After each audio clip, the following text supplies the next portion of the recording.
आप सभी प्यारे बच्चों का एक बार फिर से स्वागत है। सभी को गुड आफ्टरनून। आज हम सीजी टेट के कक्षा 1 से 5 यानी प्राइमरी सेक्शन वाले मैथ्स पेपर को सॉल्व करेंगे। पहले न्यूमेरिकल वाले क्वेश्चन को सॉल्व करके आपके कॉन्फिडेंस को बूस्ट कर देता हूं। उसके बाद हम लोग थ्योरी वाले पार्ट पे जाएंगे, यानी मैथ्स के सीडीपी पे। मैथ्स के सीडीपी के आंसर को मैं भरपूर प्रयास करूंगा सही करने का। फिर भी आप एक बार व्यापम के मॉडल आंसर जब तक नहीं आ जाते हैं तब तक उसे 90-95% आप अथेंटिक मान सकते हैं। कुछ उसमें हेर फेर होने की संभावना भी है। चलिए 105 नंबर क्वेश्चन। आपको 4 संख्याएं दी गई है और 4 संख्याओं का हमको औसत निकालना है। 4 तिया 12 और एक 13, 13 बटे, ध्यान रखिएगा 4 तिया 12 और एक 13, 13 बटे 4 प्लस 8 दूनी 16, 5 21 बटे 8, 4 से 16 3 19 बटे 4 और यहां पर हो जाएगा 5 चौक 20, 7 27 बटे 4। और चूंकि जोड़ करके 4 से भाग भी करना पड़ेगा, अवसर निकाल रहे हैं, तो ऊपर का एलसीएम आ जाएगा 8, 4 से भाग करेंगे 8 को 2 बार जाएगा, 13 26 हो जाएगा, 8 से भाग करेंगे 21 हो जाएगा, 4 से भाग करेंगे 38 हो जाएगा और यहाँ 2 ये 54 हो जाएगा और 4 नीचे के इससे मल्टीप्लाई हो जाएगा, यानी 8 4 12 और एक 13, 13 6 19 का 9 हाथ में आया 1, 6 3 9 2 11 2 13 और यहाँ पर क्या हो जाएगा 32। 32 से डिवाइड करेंगे तो 4 दूनी 8, 4 तिया 12। ध्यान रखिएगा यहां पर हम अगर 32 से डिवाइड करते हैं 139 को तो जाएगा 4 बार, 4 दूनी 8, 4 तिया 12, 9 में 8 गए, यहाँ 1, यानी 4 से ही 11 बटे 32 ये हमारा आंसर हो जाएगा। ठीक है, सेकंड सवाल पे अपन पहुंचते हैं। सेकंड सवाल आप देख लीजिए, कितने समय में 600 रुपए का साधारण ब्याज 6% की दर से 360 हो जाएगा। साधारण ब्याज हमको निकालना है। साधारण ब्याज हमको दे दिया गया है, हमको समय निकालना है।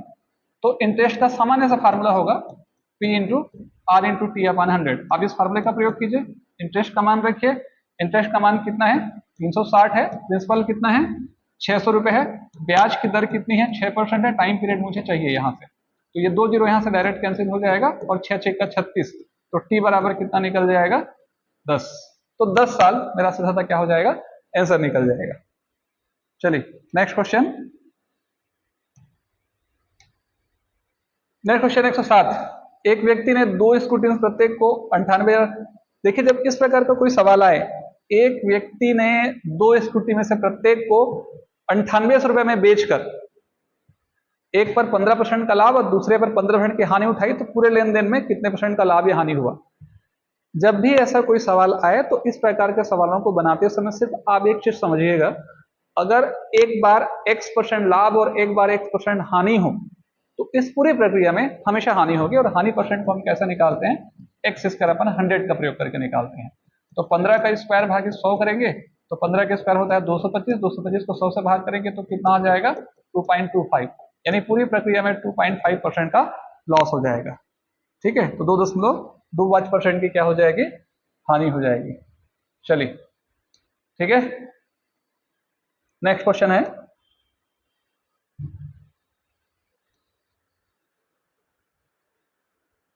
Question number 108।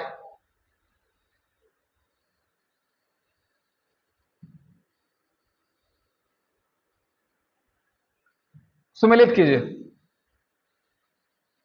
देखिए जब इस क्वेश्चन को आप बनाएंगे तो आप एक चीज समझिए, इस क्वेश्चन को जब आप बनाते हैं एक कंडीशन बता रहा है, ऑप्शन में b घंटा में 1 किलोमीटर दूर तय करने पर चाल b मीटर पर सेकंड का मान क्या होगा। ये 4 ऑप्शन दिए गए हैं, उस 4 ऑप्शन के ये सही आंसर दिए हैं। आप इसमें एक चीज पकड़ लीजिए, पूरे क्वेश्चन में आप देखेंगे एक ऑप्शन A B C और D है, यानी अगर आप A को पकड़ेंगे तो आप सारा काम निकाल लेंगे। तो ऑप्शन एक को ही पकड़िए कि एक का सही आंसर क्या होगा। B घंटा में 1 किलोमीटर दूर तय करने पर चाल क्या होगी, तो B घंटा में 1 किलोमीटर मतलब क्या होगा, स्पीड इक्वल टू क्या होता है डिस्टेंस अपॉन टाइम। तो कितना किलोमीटर 1 किलोमीटर, कितने घंटे में B घंटे में, तो A बटे B किलोमीटर पर आवर मेरा क्या हो जाएगा आंसर हो जाएगा। और A बटे B kilometre per hour answer मेरा किसमें दिया है D में, और ये ऑप्शन आपका यहीं से है। आप दूसरे वाले से भी वेरीफाई कर सकते हैं, आपको जरूरत नहीं पड़ेगी क्योंकि एक ऑप्शन ABCD में कोई एक ही होगा और डी में ही ए बाई बी किलोमीटर प्रति घंटा है, उससे मेरा आंसर निकल जाएगा यहाँ से। ठीक है, चलिए अगला पहुंचते हैं 109 नंबर के क्वेश्चन को देखिए। x into y equal to x cube plus y cube plus 3xy x plus y, तब इसका मान हमको निकालना है। आपको यह समझना है इस वाले पार्ट में, इतने वाले पार्ट को बहुत ध्यान से समझिए। x इंटू वाई बराबर x cube plus y cube plus 3xy x plus y. आप यह समझिए कि ये जो पार्ट आपको दिख रहा है ये तो फार्मूला है, कितने का फार्मूला है, x प्लस वाई पूरे का होल क्यूब का फार्मूला है। तो अगर x प्लस वाई पूरे का होल क्यूब का फार्मूला है, ये वाला इधर वाला राइट हैंड साइड में, तो ऐसे कंडीशन पे 0 इंटू 1 इंटू 2 का मान हम निकाल रहे हैं।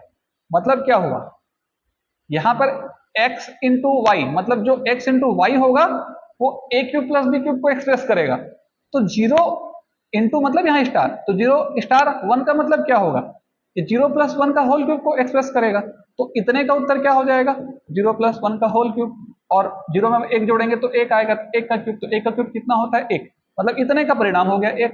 अब फिर 1 के साथ 0.2 का स्टार है या इंटू है, तो 1 इंटू 2, तो 1 इंटू 2, तो अभी आपने पढ़ा कि x इंटू वाई का मतलब फार्मूला होता है, इसका मतलब x प्लस वाई पूरे का होल क्यूब होता है ना, ध्यान रखना, x प्लस वाई का होल क्यूब। तो यहाँ भी देख लीजिए 1 इंटू 2, तो 1 इंटू 2 का मतलब होगा 1 प्लस 2 का होल क्यूब, और 1 प्लस 2 का होल क्यूब मतलब 3 का होल क्यूब, 3 का होल क्यूब कितना होता है 27। तो सीधा आंसर मेरा कितना निकल जाएगा 27, यानी इस प्रश्न का उत्तर सीधा निकल जाएगा 27। चलिए नेक्स्ट क्वेश्चन की ओर बढ़ते हैं। नेक्स्ट क्वेश्चन जो है ये सीधा सीधा आपको फार्मूला दिया है, ध्यान रखिएगा। दो संख्याओं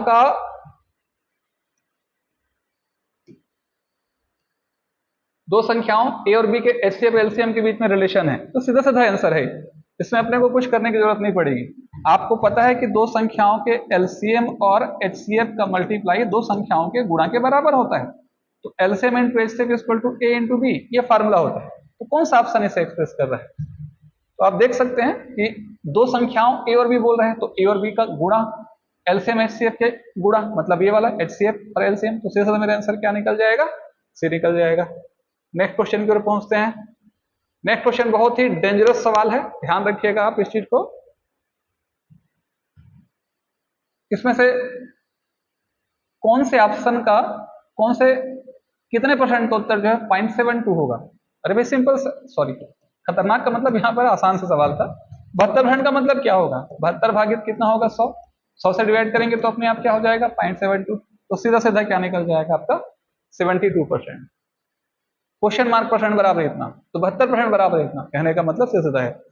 आगे जब पहुंचेंगे तो इसमें 1 हेक्टोलीटर में एक 10,000 सेंटीलीटर होता है, 100 घन डेसीमीटर। एक ही फॉर्म को अलग अलग रूप में बताया गया है, ये वाला आंसर नहीं होगा, इसे आप बाहर कर दीजिए, ये हमारे ऑप्शन से नहीं है। तो ए बी और डी, यानी ए बी और डी जिस भी विद्यार्थी का है, टेलीग्राम से आया है, तो ए बी डी से लगाया है, ध्यान रखिएगा ए बी डी, इसे दादा मेरा आंसर हो जाएगा।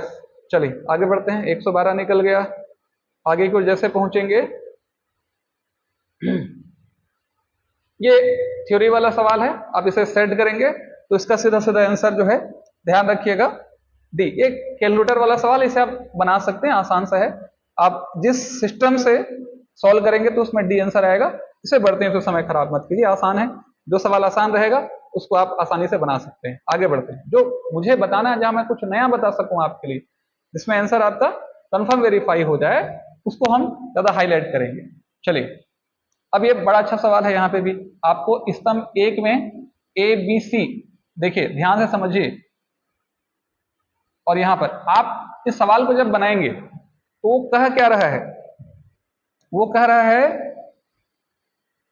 जैसे कि ए बी सी का उत्तर बराबर है, अगर वो 1 2 3 ए बी सी का अनुपात अगर 1 2 3 है, तो उसके आधार पे ए बटे बी, बी बटे सी, सी बटे ए का अनुपात ये होगा, ये होगा, ये होगा कि ये होगा, उसे बनाना है। आप एक पकड़ेंगे सब बन जाएगा। तो देखिए ए बी सी के बीच में अनुपात दिया है, ए बी सी के बीच में अनुपात दिया है 1 अनुपात 2 अनुपात कितना 3। मतलब ये होगा कि यहां से अगर मैं लेता हूं ए बटे बी तो 1 बटे 2 लूंगा, यहां से लूंगा मैं बी बटे सी तो मैं 2 बटे 3 लूंगा, और यहां से मैं लूंगा ए बटे सी या सी बटे ए तो 3 बटे 1 ले लूंगा। तो मुझे चाहिए ए बटे बी, तो मतलब मैं सीधा सीधा ए बटे बी मतलब सीधा सीधा मैं क्या करूंगा,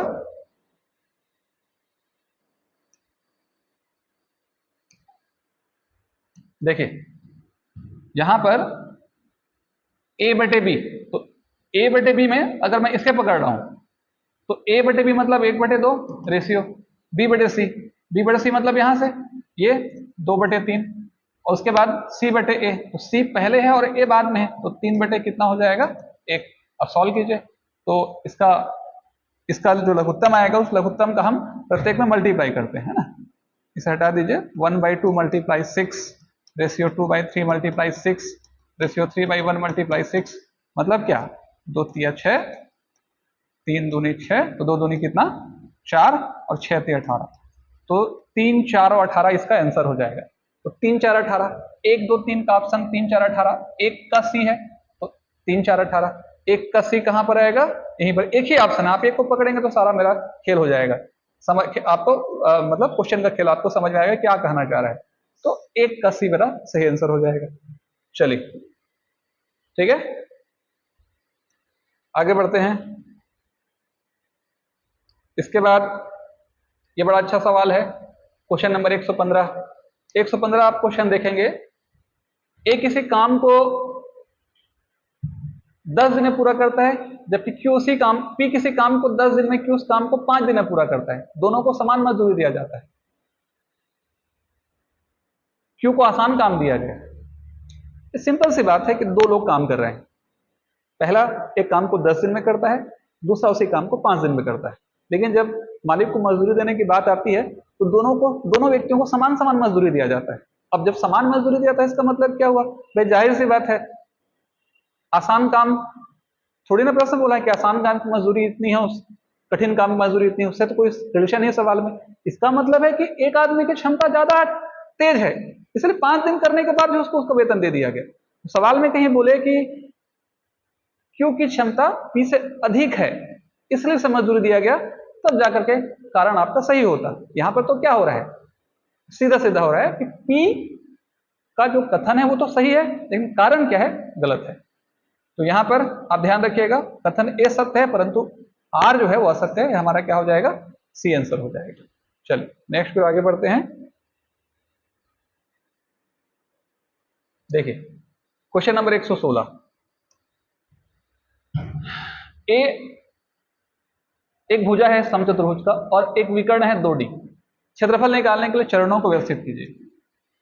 हमारे पास अगर एक कोई समचतुर्भुज है और समचतुर्भुज में एक विकर्ण दिया है और दूसरा विकर्ण हमको नहीं मालूम, जबकि एक विकर्ण की लंबाई 2D1 दी गई है, तो आपको पता है एक विकर्ण समचतुर्भुज के विकर्ण एक दूसरे को समकोण पे समद्विभाजित करते हैं। तो अगर एक विकर्ण अगर 2D1 है तो पहला ये वाला पार्ट D1 होगा, ये वाला पार्ट D1 होगा, ये D2 होगा, ये वाला पार्ट D2 होगा। समचतुर्भुज के विकर्ण एक दूसरे को समकोण पे काटते हैं तो यहां बनने वाला कोण 90 डिग्री होगा। तो ये D1 ये D1 मैंने मान लिया, ये D2 है ये D2 है, ये वाली एक भुजा है। अब बताइए किसको पहले सेट करेंगे बनाते समय। तो अब हम जब सवाल बनाएंगे ना तो सबसे पहले क्या करेंगे, पहला ऑप्शन है D1 और D2 का मान रखेंगे, नहीं एक मिनट है ना, यहां देखिए दूसरे भाई जब तक आप D2 नहीं निकालेंगे मान कहां रखेंगे, तो ये वाला पहला ऑप्शन होगा, दूसरे विकर्ण 2D2 का मान फार्मूला का प्रयोग करके निकालेंगे, ये सूत्र होता है, ऐसे सवाल आपने बनाए होंगे। इस फार्मूले का प्रयोग करके सबसे पहले आप इसे निकालेंगे, जब तक D2 नहीं निकलेगा हमारा काम आगे नहीं बनेगा। उसके बाद फिर क्या करेंगे, आप क्षेत्रफल को लिखेंगे, उस क्षेत्रफल के परिणाम में D1 और D2 को इनपुट करेंगे, उसके बाद उसकी गणना करेंगे। मतलब पहले A फिर B फिर C और D, सीधा सीधा बनेगा, यानी ABCD हमारा क्या हो जाएगा आंसर हो जाएगा। चलिए आगे बढ़िए। उसके बाद ये लगभग सवाल भी सिमिलर है, घनाभ का आयतन निकालना है, व्यवस्थित कीजिए LBH लंबाई चौड़ाई ऊंचाई, LBH का मान रखें। तो भाई जब तक आपको भुजा नहीं दिया गया है तो आप आगे काम नहीं कर सकते। तो अगर भुजा नहीं दिया तो दिए गए कंडीशन का प्रयोग करके भुजा निकालनी पड़ेगी। अगर आप भुजा नहीं निकाल पा रहे हैं तो काम कैसे बनेगा। तो सबसे पहला काम क्या करोगे, आप घनाभ की लंबाई चौड़ाई ऊंचाई निकालोगे, और लंबाई चौड़ाई जब ऊंचाई निकालोगे तो सी ऑप्शन पहला होगा। जब सी ऑप्शन पहला होगा तो बाकी आपको जाने की क्या जरूरत है, सोचिए मत, पहले ये होगा फिर ये होगा फिर ये होगा फिर ये होगा, हो गया हमारा। ठीक है ध्यान रखना आखिरी में आपका आयतन प्राप्त हो जाएगा, इसलिए ये वाला प्रोसेस लास्ट में आ रहा है, तो सोचने की आपको आवश्यकता नहीं है इसके लिए। यही बन गया हमारा। चलिए, ये सवाल बड़ा डेंजरस टाइप से है, डेंजरस तो नहीं कहेंगे लेकिन फिर भी थोड़ा सा ऑप्शन को लेके चलेंगे तो खतरनाक। 3 4 3 7 पॉइंट के बाद 1 2 3 फिर 1 फिर उसके बाद 1 2 3 ऐसा करके। देखिए पॉइंट के बाद कितना भी जीरो रखें आखिरी में कोई फर्क नहीं पड़ता, तो हम क्या करेंगे पॉइंट के बाद सिर्फ जो है 1 2 3 4 5 6 तक लेते हैं, 1 2 3 फिर 1 2 0। इसके बाद दो तरीके हैं, आप सीधा ट्रिक लगाइए वर्गमूल निकालने का, या तो सीधा सीधा आप डेसिमल हटा के सॉल्व कर सकते हैं, आपको जहां उचित लगे।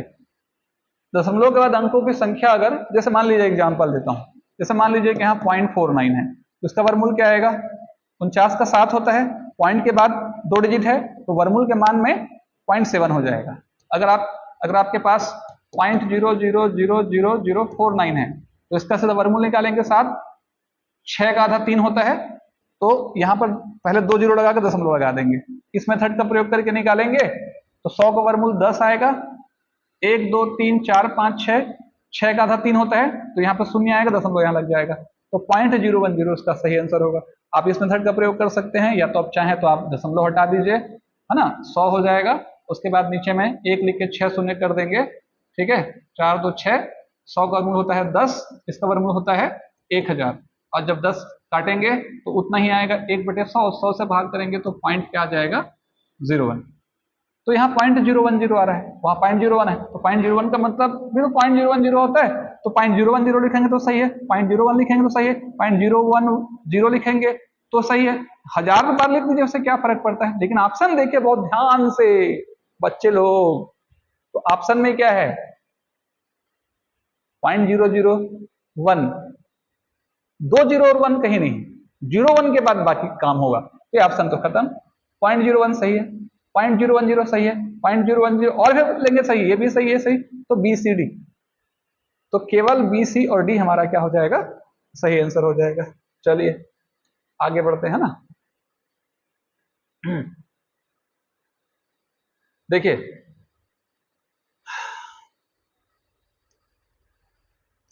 भिन्न दिए गए हैं, इन भिन्नों को अवरोही क्रम में ले तो तीसरा नंबर का भिन्न क्या होगा, तो दिमाग लगाने की क्या जरूरत है। आप यहां पर हम सीधा सीधा तीसरा भिन्न पूछ रहा है, वो आप 0.75 लिख लीजिए, यहां पर 25 से 7 को भाग कर लीजिए तो भी चलेगा, 25 से हम 7 को भाग करेंगे, ये सबसे मेन समस्या है, 25 शून्य शून्य यहाँ पर, और 7 दशमलव डालेंगे 1 जीरो बनेगा, 25 दूनी 50, उसके बाद फिर 20 आएगा, 25 चौक दशमलव डाल चुके हैं 200 हो जाएगा, 25 अट्ठे 200, तो 0.28 आएगा, और जब 0.28 आएगा ध्यान रखिएगा तो पहला 0.7, पहला ऑप्शन है 0.75, ठीक है, इसका होगा 5 छिक्का 30 तो 0.60, इसका कितना आया 0.28, और यहाँ पर 1.57। तो क्वेश्चन में क्या बोल रहा है, क्वेश्चन में बोल रहा है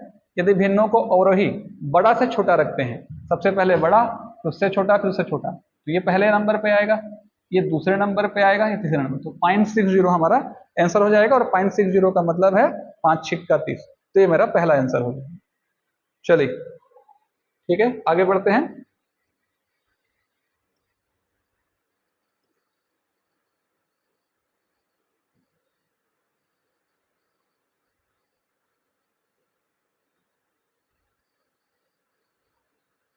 देखिए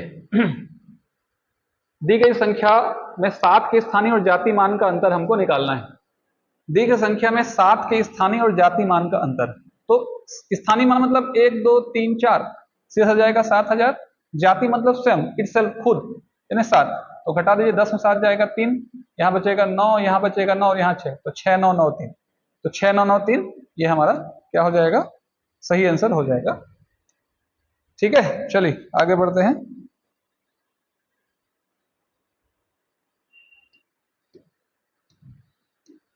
चलिए ये तो हो गया न्यूमेरिकल क्वेश्चंस, इधर के ऊपर की ओर बढ़ते हैं। मैंने आपको पहले ही बोला है बहुत ध्यान पूर्वक क्वेश्चन को बनाएंगे, थ्योरी वाले क्वेश्चनों को बनाते समय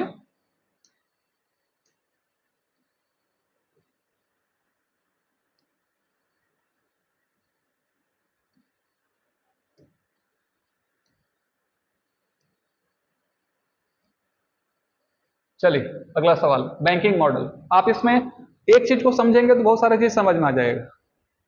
ठीक है, बार बार दोहराने वाली चीजों को क्या कहा जाता है? बैंकिंग मॉडल आपने पढ़ा होगा ध्यान से। तो तथ्यों को अधिक से अधिक बार अगर दोहरा जाए तो बैंकिंग मॉडल, मतलब ए का 3, तो ए का 3 या तो ये होगा या तो ये होगा, इन दोनों में से कोई एक होगा। आप इसे पकड़ लीजिए, अभिग्रहित। आपने जब 10वीं कक्षा में प्रमेय पढ़ा होगा, है ना, तो अभिग्रहित शब्द का प्रयोग किया होगा। भुजा भुजा भुजा या भुजा कोण भुजा वाले में अभिग्रहित वगैरह बहुत बार यूज हुआ है। तो अभिग्रहित का मतलब होता है एक कथन जिसे प्रायः बिना प्रमाण के सत्य मान लिया जाता है, उसे हम अभिग्रहित कहते हैं। यानी डी का सेकेंड ऑप्शन। तो डी का सेकेंड ऑप्शन कहां पर, उसे देख लीजिए, यहां पर है। तो इसीलिए ये आंसर नहीं होगा, बल्कि ये हमारा सही आंसर हो जाएगा। इसमें बी नंबर के ऑप्शन आंसर को आप क्या कर लीजिए, सही मान लीजिए। ठीक है, चलिए एक सवाल और है यहाँ पे। गणितीय प्रश्नों को हल करने से किसी व्यक्ति की कौन सी क्षमताएं बढ़ती हैं, कौन सी क्षमता में वृद्धि होती है? तो जाहिर सी बात है, इसमें सभी में 3 ऑप्शन है, कोई एक आंसर नहीं होगा। ठीक है, मैथ्स बनाने से सोचने की क्षमता में वृद्धि होगी। ठीक है, तार्किक और क्रमबद्ध तरीके से सोचने की क्षमता में वृद्धि होगी, रीजनिंग एबिलिटी आपका मजबूत होगा। तो ए और डी तो हर बार होगा। तो देखिए कहां कहां पर है आपका ए और डी। ए और डी यहां आपको मिल जाएगा। ठीक है, तो ये दोनों सही है। अब बचा सी, तथ्यों को उसमें धारण करने की क्षमता, पैटर्न और संबंधों को ढूंढने की क्षमता का विकास कैसे होगा? पैटर्न कैसे समझेंगे आप?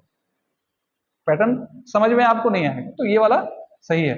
मतलब ए सी और डी, ए ध्यान रखिएगा सी और डी जिस जगह पर है, ए सी और डी, ये हमारा क्या हो जाएगा, सही आंसर हो जाएगा। नेक्स्ट,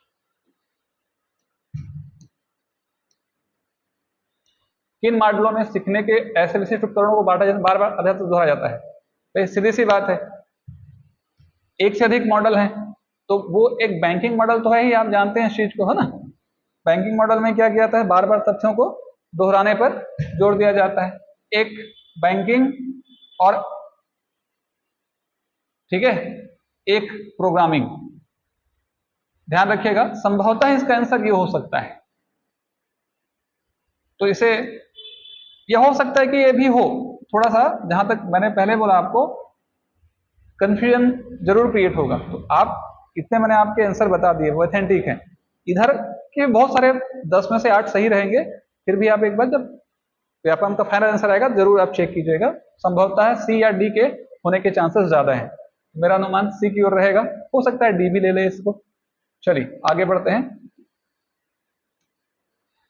किसी वर्ग के चारों कोणों का योग 360 होता है, इस कथन को विस्तार करके हम कथन किसी वर्ग के चारों कोणों 360 होता है के बारे में सोचते हैं। तो उदाहरण है, मूर्त अमूर्त की तो बात हो नहीं रही है ना, व्यापीकरण का। सीधा सीधा आंसर लगा लीजिएगा आप, ये व्यापीकरण को एक्सप्रेस करेगा। चलिए आगे बढ़िए, ये भी अच्छा सवाल है, तो समय को बर्बाद नहीं करेंगे। संभवतः ये हमारा क्या हो जाएगा, आंसर हो जाएगा 99 नंबर का क्वेश्चन का। इसके बाद आगे बढ़ेंगे, रचनावादी कक्षा के संबंध में आकलन को कैसे परिभाषित किया जाता है? रचनावादी, भाई सिंपल सी बात है, रचनावादी कक्षा के संदर्भ में आकलन को कैसे परिभाषित किया जाता है? सीखने की प्रक्रिया का मार्गदर्शन देता है, सीखने की प्रक्रिया का अनिवार्य हिस्सा है। ठीक है, केवल प्रतिफल की जांच नहीं करेगा, बल्कि सीखने की प्रक्रिया का अनिवार्य हिस्सा होने के कारण इसका सही आंसर ए और डी हो जाएगा। ठीक है, नेक्स्ट क्वेश्चन, एल्गोरिथ्म, ध्यान देना, और सोपान क्रम। किसी भी गणितीय सवाल के हल करने के विशेष क्रम में लागू जाने चरणों की श्रृंखला जो है वो एल्गोरिथ्म और सोपान क्रम कहलाती है, इसलिए सही इसका आंसर बी और सी हो जाएगा।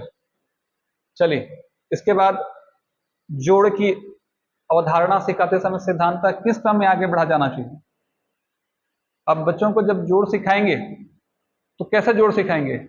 हवा में तो बात नहीं करेंगे, आप बोलेंगे ये एक पेन है, ठोस दिखाएंगे, है ना, तो आप सीधा सीधा वहीं से आंसर पकड़ लेंगे। ठोस दिखाएंगे उसका चित्र बना करके दिखाएंगे। उसके बाद फिर चित्र प्रतीक होगा, संख्या प्रतीक होगा। तो अब कंफ्यूजन आपका कहां होगा? ठोस, चित्र का प्रतीक, चित्र और संख्या प्रतीक। तो आप बच्चों को कैसे दिखाएंगे इसके ऊपर निर्भर करता है। तो देख सकते हैं आप कि पहले ठोस आएगा, उसके बाद एक चित्र का प्रतीक बनाएंगे, चित्र दिखाएंगे, उसके बाद संख्या को प्रतीक के रूप में बदलेंगे। ठीक है, तो ये वाला सी आंसर हो जाएगा। आगे बढ़ेंगे। मिलते जुलते 12 होने वाले अनुभव क्या पहुंचने तरीके कहते हैं? आगमनिक तर्क। ठीक है, ध्यान रखिएगा, ये हो जाएगा आगमनिक तर्क। चलिए, कौन सा कथन सही है? प्रक्रियात्मक ज्ञान का संबंध के सवाल हल करने पर जानने से गणित सीखने की प्रगति का होना आवश्यक है। अवधारणा को परिभाषित करने अवधारणात्मक ज्ञान है। अवधारणात्मक और प्रक्रियात्मक ज्ञान में किसी एक का विकास दूसरे के विकास में सहायक है। तो ध्यान रखिए इस चीज को, अवधारणात्मक ज्ञान परिभाषित करना ही अवधारणात्मक नहीं है। अवधारणा किसी चीज के लिए परिभाषित करके ही अवधारणाएं स्थापित नहीं कर सकते हैं। तो ये वाला पोर्शन नहीं रहेगा और इस वाले पोर्शन को हम छोड़ देंगे। तो बाकी बचेगा हमारा कौन सा? ये वाला छोड़ने के बाद केवल ए, बी और डी हमारा आंसर हो जाएगा। ठीक है, इसके बाद रचनावादी कक्षा की विशेषता क्या है? वह प्रश्न करने और अपने तर्क रखने के लिए क्या होगा? स्वतंत्र होगा।